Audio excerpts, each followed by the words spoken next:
Distant rain spreading eastwards early tonight, followed by a clearance from the west. Lowest temperatures of 0 to 5 degrees. And now you're up to date on News Talk. Off the ball. Thanks to Screwfix.ie, championing the trade with a dedicated call centre. This is News Talk. Now you're welcome along. So what a big night in the Champions League this evening. Liverpool and Spurs both in action. Liverpool at home to Napoli, Spurs away to Barcelona. We have Kenny Cunningham in studio, which is incredibly exciting. We also look ahead to Katie Taylor's fight this Saturday. Katie who?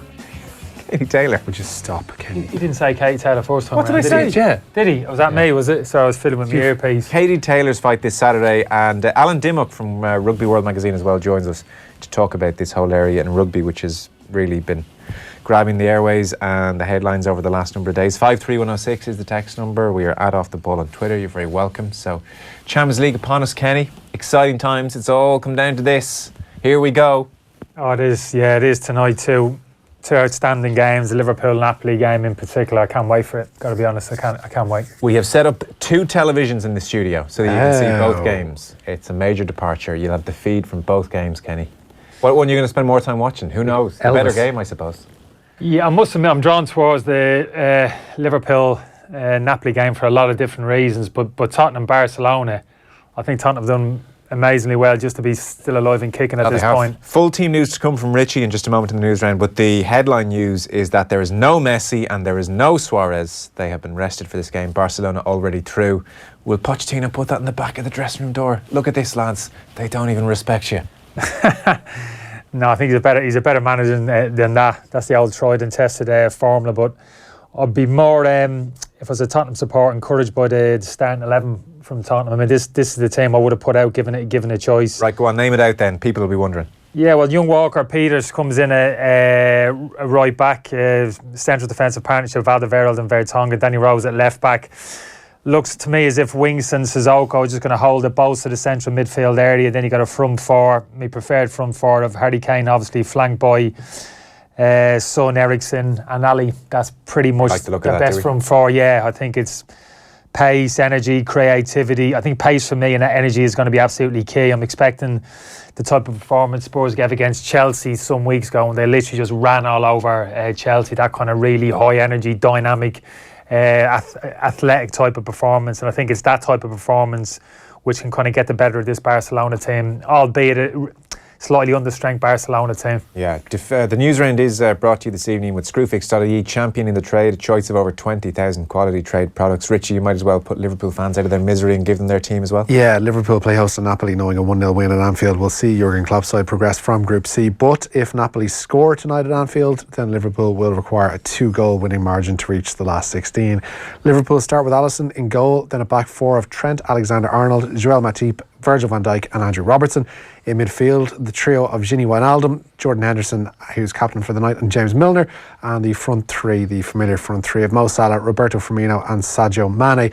For Napoli, a 4-3-3 for them as well. David Ospina starts in goal. Nikola Maximovic is at right back. Raul Albiol, Kalidou Koulibaly is in the centre defence with Mario Rui at left back. In midfield then Alan, Mark Hamšík and Fabian Ruiz, with Jose Callahan and Lorenzo Insigne and Dries Mertens in that front three. Elsewhere in that group, PSG are away to the bottom side Red Star Belgrade. So if we can assume for a second PSG will win and go through, then it's between Liverpool and Napoli. Jurgen Klopp was talking about what a strange situation this is. We can go out and win 1-0 and go through, but then 3-2 isn't quite good enough, but then 3-1 is.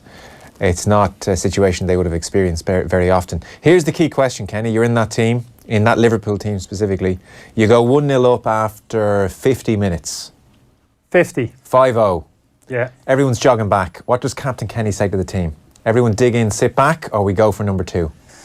Well, I don't think you say one or the other, but I think so you're indecisive as a captain. You're not indecisive, but every realises the permutations. They know 1-0 is good enough to go through. So in effect, you keep pushing, but you've always got your eye in terms of the defensive shape of the team. You don't overcommit people ahead of the ball. You just play smart between then and the end of the game. If you were Jurgen Klopp, would you whip off one of the front three and put on a more defensive-minded midfielder? No, not necessarily, because I think when Klopp lays primarily in defending from the front, the type of pressure he gets early on the ball, and the front three are the best at doing that. So no, I don't think by taking one of them off and introducing necessarily a central midfielder makes you more defensively secure. I'm a little bit worried about the Liverpool midfield three, I've got to be honest with you. I think they've been exposed, their frailties, and they're not obvious frailties, but defensive frailties have been exposed in this Champions League qualifying group, particularly PSG, and even away in Belgrade. Wijnaldum, for me, in terms of his defensive attributes, he's got a bit of a soft centre for me. And the game against PSG, at times the three of them, even Henderson, they got overrun. So that'd be a slight cause of concern. The front three look as if they found their mojo again. Yeah. Back four looks reasonably solid. Again, they haven't got Gomez there. That'd be a slight concern. His partnership with Van Dijk, we know how strong that's been. But it's that midfield three for me, because Napoli, the way they play, I know it's a new manager this year, but I don't think too much has changed. They work the ball, 1-2 touch, good little combination play, clever technical operators in that area of the pitch, and Liverpool have to be really switched on. And I just think from the defensive point of view, Wijnaldum there for me, good player as he is, he just doesn't see danger quickly enough for me. Doesn't track people, doesn't make enough tackles. So that's the small area of concern. Liverpool favourites, obviously so, but I'll be slightly worried if I was a Liverpool supporter. It's amazing the difference between home and away form for both sides, actually, in that Liverpool are unbeaten in 18 European matches at Anfield. That is quite the record. 18 matches unbeaten.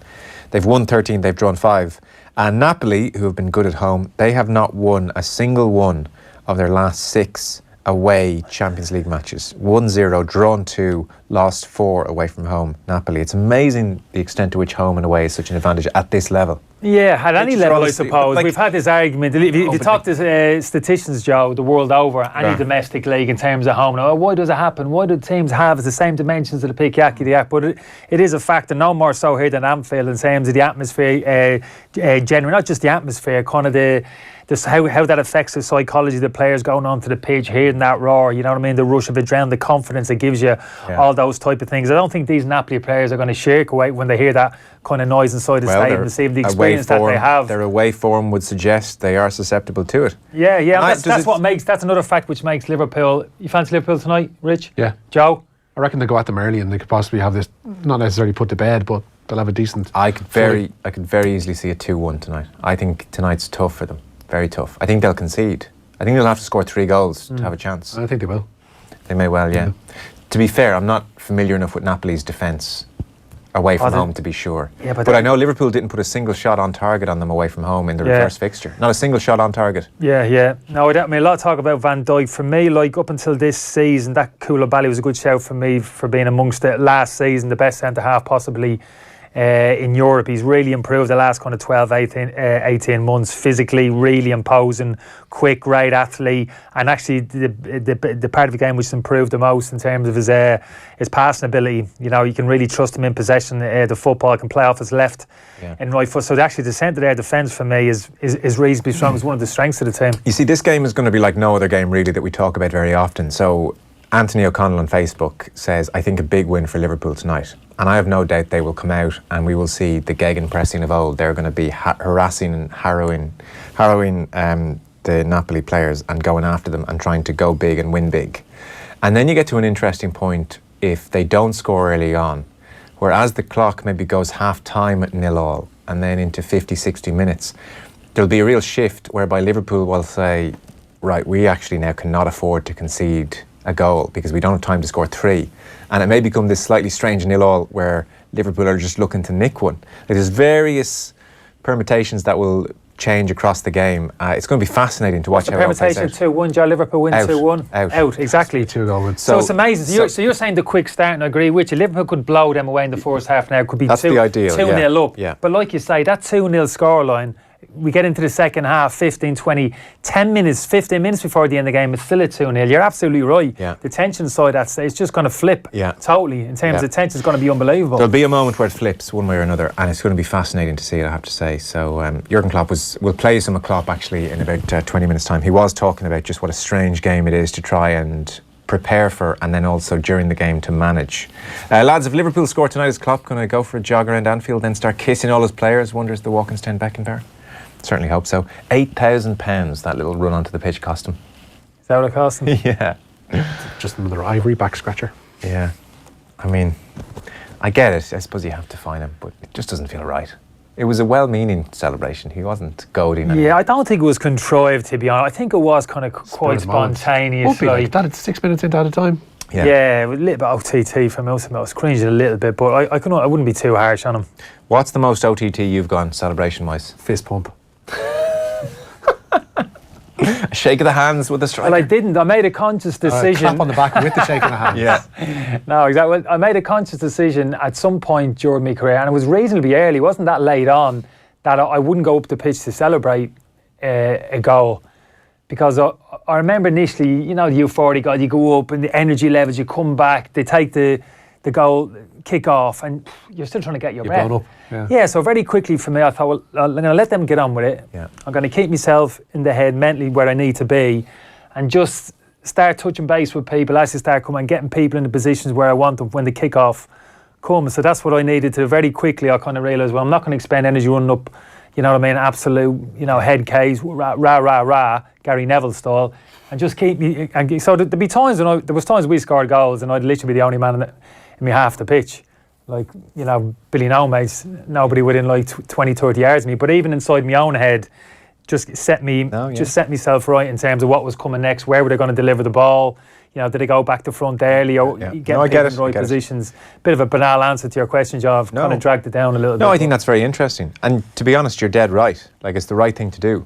Is to be ready to go again. You're preparing. But it's happened. I experienced it, having scored goals and conceded within 30 seconds to a minute, not being set up right, not getting the press on early enough. People are actually physically tired. Direct, yeah. Running 50 yards up the pitch. Yeah. So when it goes back to the opposition right back and the pressure should come, it doesn't. He launches a ball up the pitch, flick on, all of a sudden you get the goal or force a corner, and from the resulting corner you ended up conceding. That's happened more than one occasion during my career. So if you think about it logically, yeah, great, we all want to celebrate a goal, but, you know, logically, well, okay, let the lads get on with the high up the pitch. Well, I'm going to make sure that we're organised. You're a leader.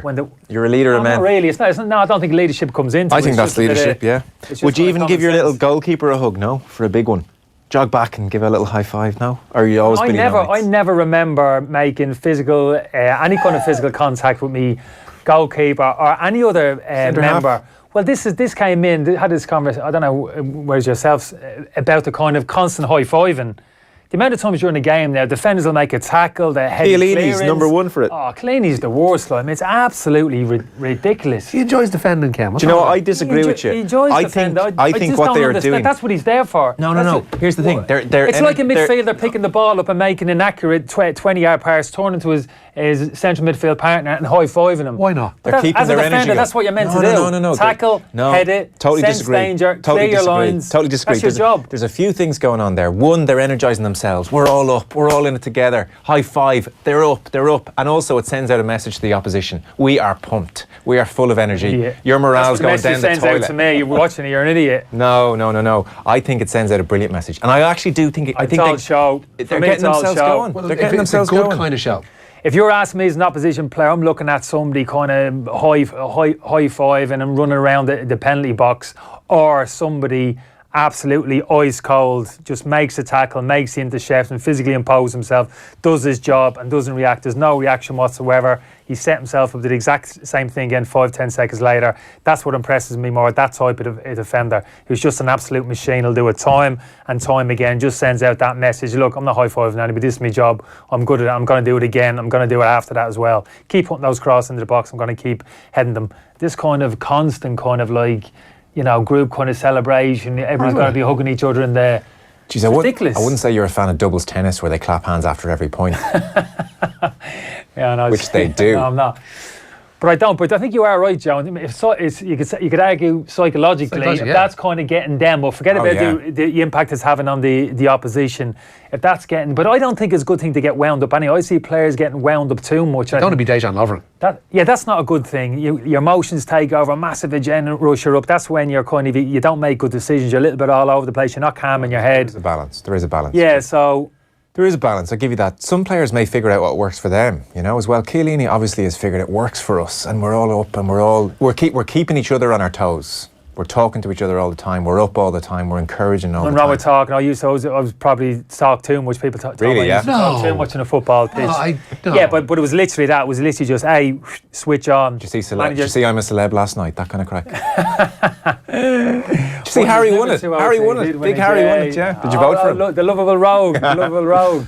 He is a nice man, he seems.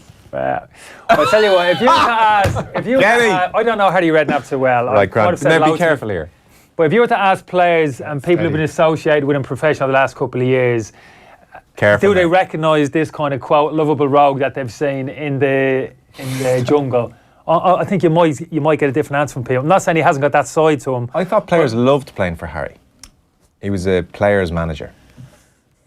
Maybe so, but I think I heard it coming from in the jungle saying I haven't enjoyed football as much as I should. So much pressure, so much at stake. I've felt so much responsibility that has a kind of effect. Family life great, but my professional life I have had me ups and downs. I have struggled in terms of finding the happy medium, the happy place where you need to be. So I think that's an indication that hasn't always been this affable, happy-go-lucky type of character, which I can understand. No, that's fair enough. We met him. He was over here, did a show here about 2 years ago, and he was great, perfect gent. What you'd hope affable Harry would be, you know. So that's my only experience with him. Liverpool could win 2-1 and fit your home stats win, and Napoli lose again away from home to fit your stats, but Napoli would go through. So your stats are proved right, but also wrong, says Donald. Oh, that's one straight over my head. That made no sense to me whatsoever. I'm working too much to figure that out. I didn't get that. Liverpool could win 2-1. Therefore, Liverpool being good at homeworks. Napoli could lose again, but lose 2-1. And Napoli would still go through. Oh, so I see. That's the point. Stats are both right and wrong this evening. The stats this evening could go along familiar lines and still work out very badly for Liverpool. That's Daniel's point. I think Napoli will score. I think they will score. So Liverpool have to score 3 then. Which, of course, we know they're more than capable of. But yeah. But that's still a reasonably big ask. Raymond Omani, Liverpool control their own destiny. That's the key. Kerry Sheehan from Kerry says Napoli quite a hard task. Liverpool always good at home. Lads, I'm watching a lot of Italian football at the moment. Napoli good in possession. 11 sport. Has he got his 11 sports sorted out? I presume so, or else Alan in Mount Bellew is streaming illegally. Both are options. Ask him how complex was the process in terms of. Just give me a heads up. Not Google complicated. Still personally it's close. Not complicated. Google it. That's coming from you. This is somebody who's actually made a jump. I'm not technically superior to many people. This is not complicated. Yeah, but you haven't done. That's my point. I did do it for the USPGA for the golf. Yeah, but then I cancelled it. Right. But I had it. So who was that lad who texted in? Alan in Mount Bellew. You're not going to know him. Right. Well, Google it. Ask him to text back in. How complicated was the process? Okay, Alan, if you don't mind, sorry. Maybe that final push that I need to go and do because. Considering you've moaned about 4 times already in the office I'm missing it about not watching it, I think I've missed the Italian and. Not to be pushing 11 sports, not to be pushing it, but I think you can get it for like 50 quid a year. Oh no, it's not. It's the hassle. Financial consideration, yeah. It's just the stress. It's just the leap. There's no stress. Yeah. There's no stress. It's 10 minutes work. Honestly, the stress involved. Believe me, the stress involved in my life. You're talking about making that move. Like what? Well, it's just stress of physically being able to having to get online and just talk to strangers. We're strangers. You don't have to talk to any strangers. You just put in your details and click submit, and then it's there. Kenny, you're spot on. Self-praise is no praise. High-fiving each other is ridiculous, reckons the Walkinstown Beckenbauer. Second time Walkinstown Beckenbauer has texted in tonight, Kenny. He's on form tonight. He's excited. We're not alone. He's a big game player. We're not alone. We need to keep moving here. So, where are we going? Yeah, Tottenham, another side leaning on head-to-head records this evening. They're away to a Barcelona side already confirmed as Group B winners. Spurs need to at least match whatever Inter do at home to PSV. We've already heard the Tottenham lineup, which is a pretty familiar one. A sense of that Barcelona quote-unquote second string. Jasper Cillessen starts in goal for then a back four of Nelson Semedo, Clement Longley, Thomas Vermaelen and Juan Miranda. In midfield, the trio of Arthur, Carlos Alenya and Ivan Rakitic, with Ousmane Dembele, Munir El Haddadi and Philippe Coutinho there front three. Both of those games involving English sides kicking off at 8. We're just watching the BT Sport coverage there. I was telling you, Kenny, what happened the other day to Rio Ferdinand and Joe Cole in the BT fella? Sorry, Joe. Luis Garcia. Luis Garcia. Who's the other fella? Michael Owen. Is that Michael Owen? He's put on a bit of timber, isn't he? Jesus. He has, You though. don't recognise him. You can't be body shaming Michael Owen. It's not body shaming him, but he actually has. You're body shaming Michael Owen. Oh my God. He's not that big. That was Augustus Gloop for a minute. Yeah, that's body shaming him. You can't say that. See? Never recognised him. Give him an inch. Never Joe. recognised him. Give him an inch. That big. He's looking sharp. Garcia's looking Garcia sharp. looks well. to be Here, honest. Michael Owen is still in very, very acceptable Not shape. sure about Rio with that. What's it like? A brown cashmere polo, is it? Yeah. Yeah. Polo necks are in this season, Ken. Really? Yeah. Yeah. Yeah. I watch a lot of fashion segments in Ireland. Boot cuts are coming back as well. Oh, they can get to hell. I'm telling you, Kenny. You'll be I wearing them haven't in 6 months' time. Boot cut jeans. You saw what happened to Rio Ferdinand and Joe Cole, did you? I was telling you, so I know You're you telling know. me, yeah, hilarious. So they went to the break at the weekend for BT Sport, and in some of the feeds online, the break never happened, and so the lads just kept chatting away, and they were on someone's feed for the entire ad break, and it was amazing how suddenly the forthrightness increased a whole lot. The It went from he might have done better there to he's a liability. Kyle Walker, complete liability. And Joe Cole, so they were look, Mendy's done him here. He's a liability every time. Liability. And Joe goes, I'm with you. I'm not saying that on air though, because his mate comes into my gym. Hate that. And then they're all, ooh. I hate that. And they're like, Sane as well, ball watching. And then it comes back from ad break. Yeah, you could do better there. Yeah, there's a bit of that going on. Interesting. It's always They just interesting. say he's a liability. Kyle Walker, ball watching. Rio was saying, like, at the top level, England, World Cups, he's going to be found out. You never say for you off air, on air. It's all that. Somebody once told me just off air, on air, just treat it as if you're permanently on air. Sorry, why don't you do that in here? Yeah, like what you come out with out there is just Like- I can't retain so much. I'm already waiting to hear what you're going to say about how you're Redknapp in the ad break. It's unbelievable. So, anyway, poor Michael Owen. By the way, Michael Owen looks absolutely fine, I would say. Yeah? he does, Joe. Yes. Didn't say he didn't look fine. You said he looks like Augustus Gloop. Yeah. Right, okay. Top spot still needs deciding in Group A tonight. Atletico Madrid need only a draw away to Club Brugge, while Borussia Dortmund need a win away to Monaco and hope for a home victory in Bruges. Your earpiece came out, Kenny. Sorry. They kicked off at 5:55 in both Group D games this evening, where there's just a Europa League spot to decide. In Istanbul, it's currently Galatasaray 2, Porto 3, and in Gelsenkirchen, it's 0-0 between Schalke and Lokomotiv Moscow.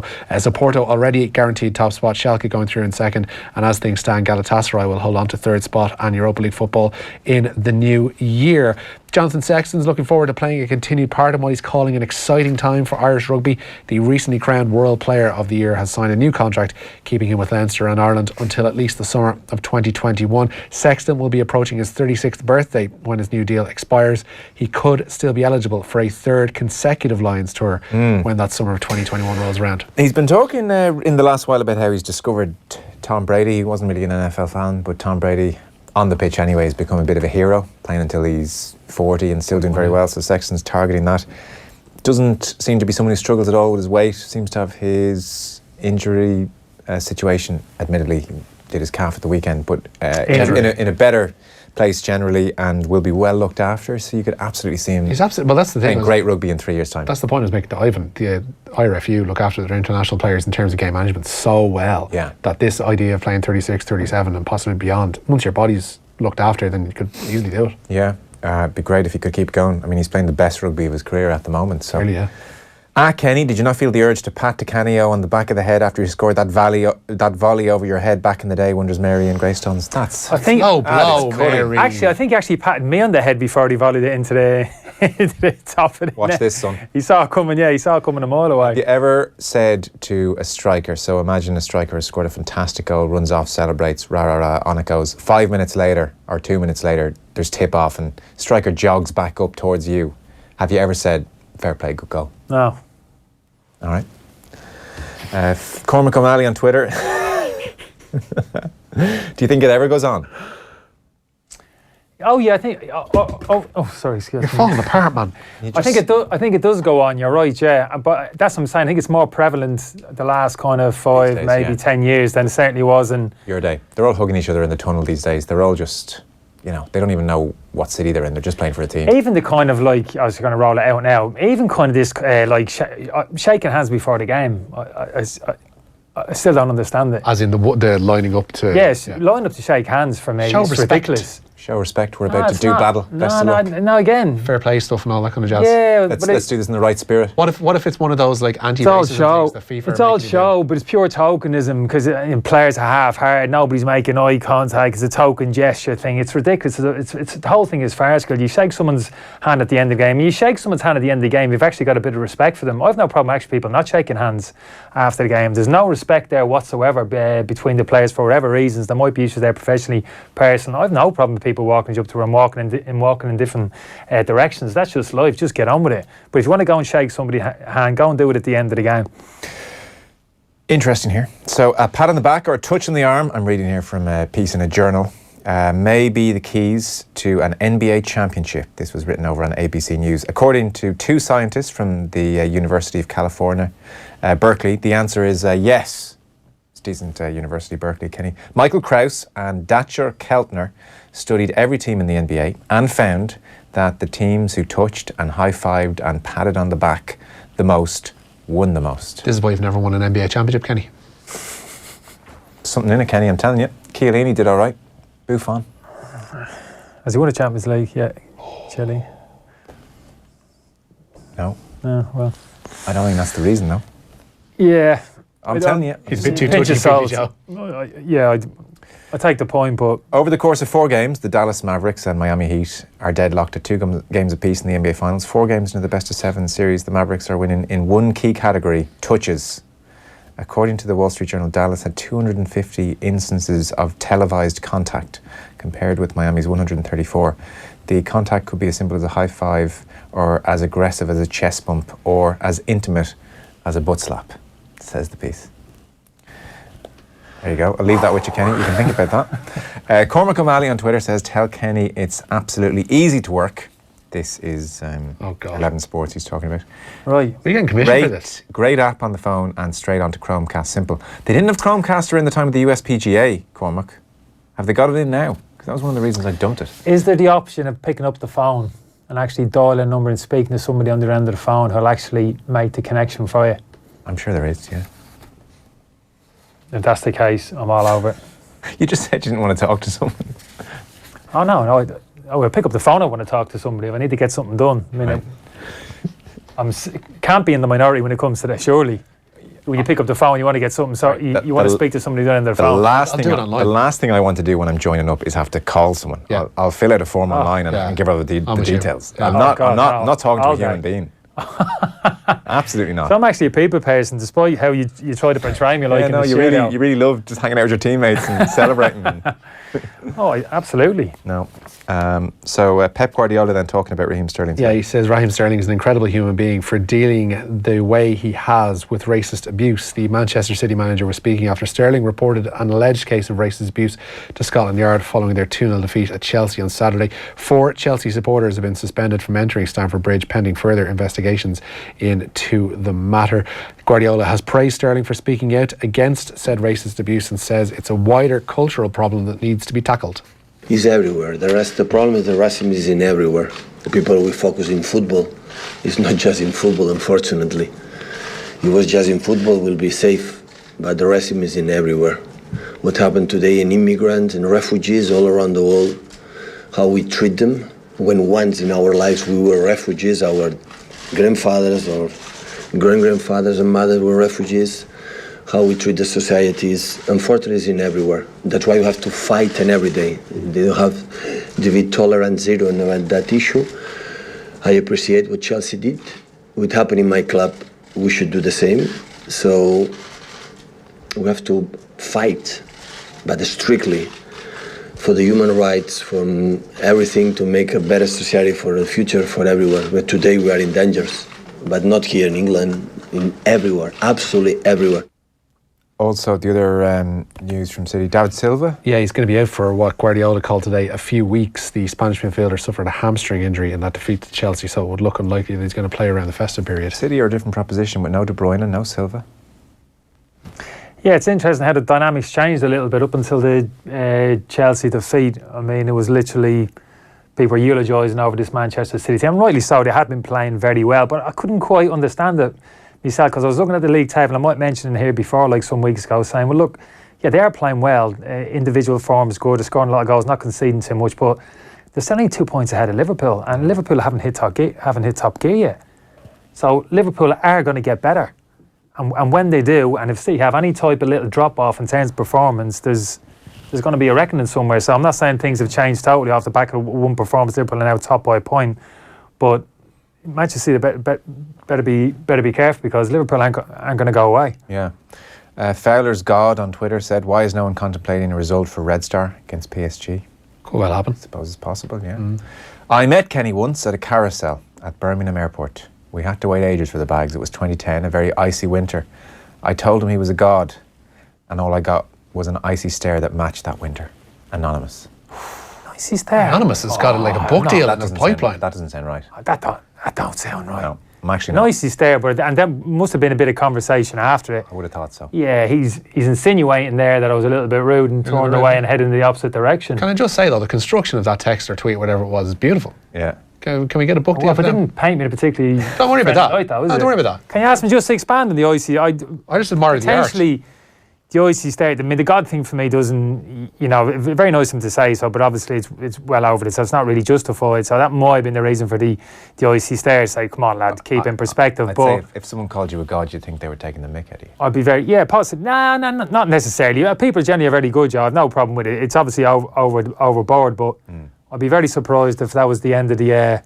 exchange. That's how it ended, the end of the exchange. I'd be very surprised too. I'd ask him to text in again. I don't know if that's fair on Kenny. That wouldn't tally with our Yeah, general no, experience. That's not the Kenny we know. No, it's not. No, it's That's not. not the Kenny we know. It's not. Right, we should get through a few last stories. Yeah, sticking with City, they've signed goalkeeper Zach Stefan from MLS club Columbus Crew. This goalkeeper has everything. He was named in this season's MLS Team of the Year and has 6 caps for the United States.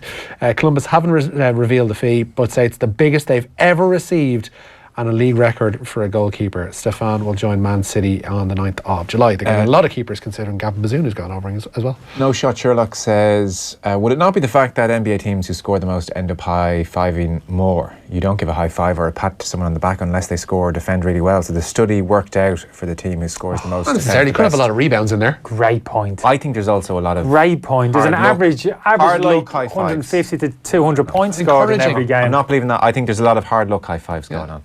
Unlucky mate, Yeah. tapping the arse. Pats on the back. I'd say you were just as inclined to say to a teammate who made a mistake, come on, keep it going, let's go again, as opposed to a well done. So you did both equally. Oh, absolutely. You're talking about literally physical contact here. I didn't charge 20, 30 yards across the pitch like and say, come on. Do a tango with him and console him. There's a similar point actually. Can you dance? Regarding the high fives, Austin Dignan says, and the NBA success study, surely the teams that are scoring more are going to be high-fiving more. Surely Man City players high-five each other more than anyone else as they are scoring goals every 5 minutes. Which comes first, chicken or egg? Okay, I'll accept it to a point. It's a fair question to ask. You accept you're wrong. Oh, wow, Rich, I've heard it all now. Joe never did Fair that. play. You're a big man, Joe. You're a big man. Saying you're in the wrong. Jeez, you've cheered up since you ignored the fella at the carousel. Since you gave that man an icy stare, you're awfully warm now. You said carousel, I thought you meant caravan. I was thinking like, what's it, something, Christmas carnival or something outside the airport. There's the start of our sitcom right carousel, me and him on the carrot and the horses, Kenny in a caravan park. In fairness, you've every right to be in a bad mood waiting at the carousel at Birmingham Airport for ages. Like a normal person. With all those plebs, Kenny. Yeah. So we really have to get moving now. Give us a last... the head of Kick It Out, Lord Owsley, is stepping down after 25 years leading the organisation. It was established back in 1993 to tackle the problem of racism in football. And Joey Carberry will be given every opportunity to be fit for Munster's Heineken Champions Cup trip to Castres. The out half was a late withdrawal from last week's victory over the French side at Thomond Park with a hamstring issue. But Chris Farrell won't travel to France as the Ireland Centre requires further assessment on a thigh injury. And Stephen Kenny will begin his term in charge of the Republic of Ireland under-21s with a home tie against Luxembourg. The fixture has been confirmed for the 2021 European Championship qualifying campaign, which will get underway in March. The first away game is in Sweden in September. Kenny will have taken charge, not you, of the senior team by the time the senior campaign, or that campaign wraps up in Italy in October 2020. Troy Parrott could well be part of that under-21 setup, of course. The Republic of Ireland under-17 striker helped fire Tottenham's under-19s into the playoffs of the UEFA Youth League today. The 16-year-old scored for the third consecutive European game running as Spurs won 2-0 away to Barcelona. Is there anyone in line to take over from Stephen Kenny and finish out that under-21 qualification campaign as things stand? No. Okay. We're going to take a short break. Jurgen Klopp we'll talk to Kenny a bit more about these games. Off the Ball on Newstalk. Thanks to Screwfix.ie, championing the trade with a choice of over 20,000 quality trade products. This week on Newstalk, we've teamed up with Bernardo's to make spirits bright this